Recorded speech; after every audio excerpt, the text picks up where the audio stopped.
Son las 3 de la tarde con 4 minutos y mucha atención con el siguiente tema que vamos a abordar.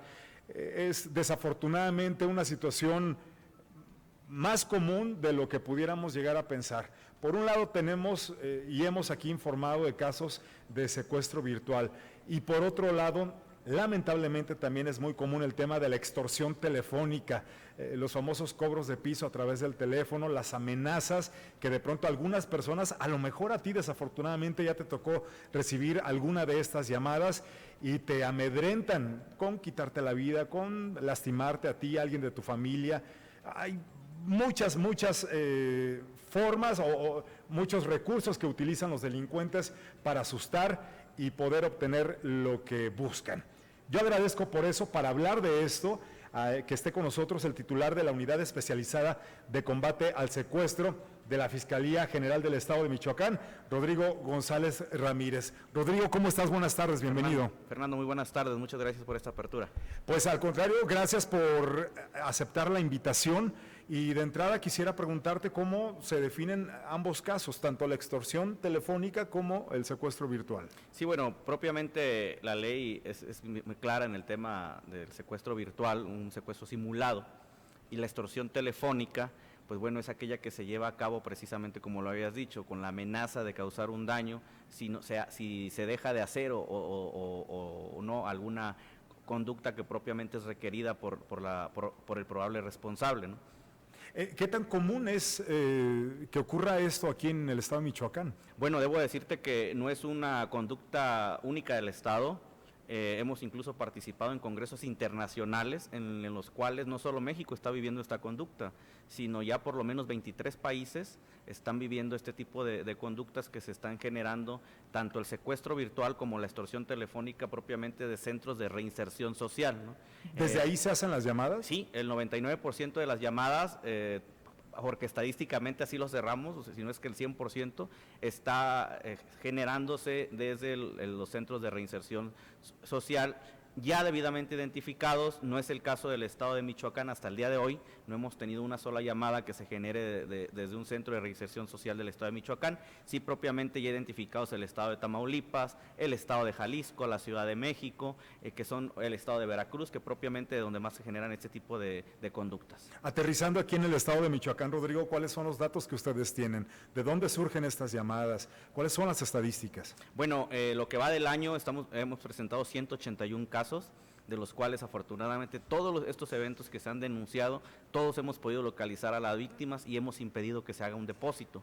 Desafortunadamente, de estos 181 casos, cuando no hemos podido impedir el depósito es cuando la gente denuncia posterior a que ya hizo el depósito. Esto es, recibe llamadas, va, realiza un depósito y pues al ver que no le regresan supuestamente a su familiar, es que acuden a la unidad de combate al secuestro. Pero los casos que los hemos atendido desde que se recibe la llamada y acuden de manera inmediata o denuncian de manera inmediata al 911 o en su defecto de manera a la Fiscalía General del Estado, es que hemos podido evitar que se hagan estos depósitos.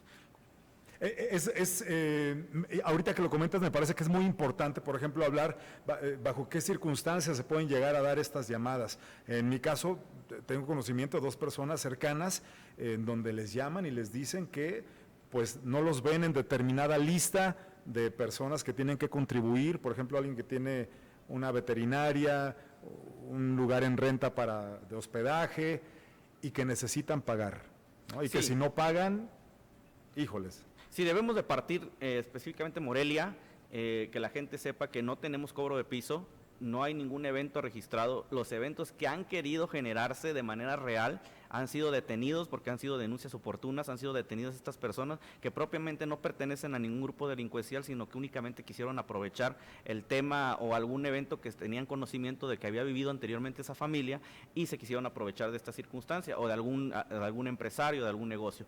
La extorsión telefónica, el secuestro virtual propiamente se genera desde llamadas que están siendo generadas por personas que llevan juicios o que están llevando procesos y que se encuentran al interior de estos centros de reinserción, ¿no? Te comento, hemos realizado acciones operativas en el estado de Tamaulipas, precisamente en Matamoros, en donde pudimos incluso determinar quién era la persona que estaba haciendo las llamadas hacia Michoacán. Propiamente esa persona ya nos encontramos en días de ejercer, obviamente, de solicitar la orden de aprehensión contra él, y una vez que cumpla su condena en ese estado tendrá que venir a Michoacán a responder por los eventos que había estado generando. ¿Cómo se generan este tipo de circunstancias? Bueno, tenemos el secuestro virtual, la extorsión telefónica. ¿Cómo es el secuestro virtual o el secuestro simulado? Es decir, primeramente, a través de información que estas personas recopilaron de las redes sociales. ¿De redes sociales? Sí, tenemos que tener mucho cuidado en cómo manejamos nuestras redes sociales. Es muy importante que compartan al momento todo esto que subimos a las redes sociales. A veces pensamos que toda esta información que subimos es propia de nosotros. No, para nada, estamos compartiéndola con miles y miles de usuarios de estas plataformas. Entonces, toda esta gente, o también a través de llamadas que generaron, y que obviamente la responsabilidad de permitir que menores de edad o personas de la tercera edad estén contestando los teléfonos, ¿no? Porque propiamente es mucho más fácil que estas personas se puedan allegar de información personal, cuántos integrantes de la familia somos, a qué nos dedicamos, quiénes, desde el mayor hasta el menor, tener todos estos nombres, a través incluso de promociones bancarias, propiamente. Aquí nos ha tocado que nos marcan y nos dicen que está una tarjeta de crédito autorizada, ¿no? Propiamente yo sé que estoy en buró y se me están hablando y me están diciendo que tengo una tarjeta autorizada. Bueno, ok, oiga, ¿y qué cree? También 5 personas más pueden ser beneficiadas de su familia con esta tarjeta. Nos pasa los nombres, sus teléfonos, entonces ¿cómo empezamos a proporcionar? Entonces, ¿qué tenemos que hacer? Primeramente, para evitar extorsiones telefónicas o secuestros virtuales, no contestar números que no conozcamos. Es la mejor forma de evitar ser sujetos a este tipo de circunstancias. Una vez que ya tiene la información esta persona desde el centro de reinserción, ahora sí va a contactar a la que va a ser su víctima directa. Esto es, al que va a ser la persona que se va a encontrar aparentemente secuestrada o privada de la libertad. ¿Cómo es? Bueno, a través de toda una estrategia psicológica. ¿Sabes qué? Te estoy siguiendo, tú hiciste esta conducta, marcaste de este teléfono, nos denunciaste. No, oiga, no, yo no denuncié, no, sí lo hiciste, y ahora tendrás que platicar con nosotros, vas a tener que irte a este hotel, te vamos siguiendo, entonces no vas a colgar, no quiero que cuelgues. Entonces, ¿qué es lo que hacen? Que primeramente lo van a aislar, exactamente, lo van a aislar. Una vez aislada la víctima, con todo este engaño psicológico que van a tener, porque propiamente nunca van a tener la posibilidad de causarle un daño, porque no están en Michoacán, en Morelia, mucho menos Michoacán. Entonces, ¿qué es lo que hacen? Aíslan a la víctima, y es como ellos se ponen en contacto ya con los familiares. ¿Qué puede llegar a pasar? Hemos tenido muchos casos en los cuales, oye, pero es que me están marcando el WhatsApp de mi hijo, me están marcando el WhatsApp de mi papá. Sí, porque propiamente también la víctima ya les otorgó los códigos de activación de sus redes sociales. Wow. ¿Qué va a pasar? Desactiva el WhatsApp y mándame vía mensaje de texto el código de activación. Entonces, ¿qué va a pasar? Que desde el Centro de Reinserción Social activa esta red social. Y simulan todo efectivamente, simulan que tienen efectivamente el teléfono. No tienen el teléfono, tienen ya bajo su poder la aplicación que fue generada a través de un engaño psicológico con la víctima. Y es como se empieza a realizar la supuesta negociación entre el presunto y el familiar.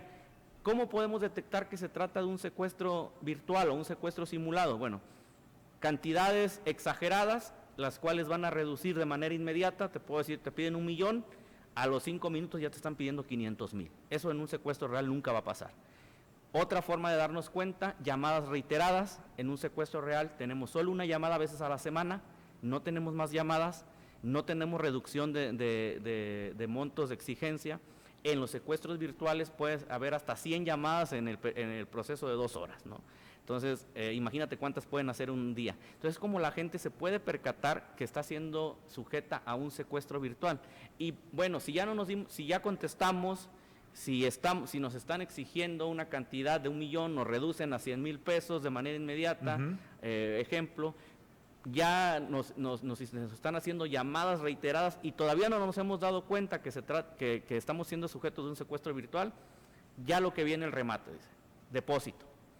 Todo secuestro real jamás nos va a pedir un depósito para el rescate, jamás. Todos estos son temas virtuales. Entonces ya es cuando tenemos de plano que darnos cuenta que estamos viviendo un secuestro virtual y que nuestro familiar está precisamente aislado, muchas veces en un hotel, en parques, en plazas comerciales, es como nos ha tocado localizar a las víctimas. Rodrigo, desafortunadamente tenemos poquito tiempo ya, pero por todo esto que nos comentas, someten a mucho estrés a la persona a la que le quieren sacar el dinero y por eso de pronto toma decisiones, ¿no? Así de que da los datos de alguien más y todo. ¿Qué es lo que debe hacer alguien que recibe una de estas llamadas? Sí, precisamente la indicación del maestro Adrián López Solís es atender todos los temas como si fueran reales, hasta que no tengamos la plataforma tecnológica que podamos determinar de dónde está saliendo esta llamada. Entonces, ¿qué tenemos que hacer? Al momento que recibimos una llamada, si ya contestamos, lo mejor que podemos hacer es no contestar números que no conozcamos, pero si ya contestamos, bueno, escuchar qué es lo que están diciendo, tener calma, colgar, tratar de ubicar a nuestro familiar, y si no, de manera inmediata denunciar. Estos casos no se pueden atender solos. Estos casos tienen que tener la ayuda de expertos. Tenemos expertos en negociación y manejo de crisis que se han preparado por 8 años. Ha sido la capacitación que han llevado estos muchachos. Entonces tienen la capacidad necesaria para precisamente poder contener este tipo de llamadas, incluso de manera telefónica. La asesoría puede ser de manera telefónica o de manera presencial. Obviamente lo más correcto es que acudan de manera inmediata a cualquier oficina de la Fiscalía para que ellos nos canalicen a nosotros este tipo de asuntos, pero no debemos de contestar números que no conozcamos y es la mejor forma de no ser sujeto de este tipo de modalidades. Si por alguna razón ya se contesta, entonces lo que has dicho, escuchar qué es lo que quieren, después colgar, sin avisarles por supuesto que la vas a colgar, y llamarles a ustedes. Así es. ¿A dónde hay que llamarles entonces? Bueno, ¿O dónde hay que buscarles? Propiamente cualquier oficina de la Fiscalía General del Estado, en todas las regiones, y los números que ya fueron proporcionados al estudio. Los números que estamos viendo a través de nuestro Facebook Live, precisamente lo comento para nuestro auditorio a través de 91.5 FM, los números son 443-322-3600, lo repito, 443-322-3600, y hay 2 extensiones, una es la 1536 y otra la 2234. Hay que llamarles inmediatamente. Así es, las 24 horas del día, los 365 días del año. Rodrigo, te agradezco mucho. Ojalá que tengamos oportunidad de tener más visitas tuyas, porque son muchos los temas que abordan ustedes y es importante que la ciudadanía esté informada. ¿Qué es lo que debe hacer, no? Así es. Y que no se deje amedrentar. Así es, gracias a ustedes por esta apertura. Muchas gracias. Hemos tenido la oportunidad de hablar con el titular de la Unidad Especializada de Combate al Secuestro de la Fiscalía General del Estado, Rodrigo González Ramírez. Son las 3 de la tarde con 16 minutos.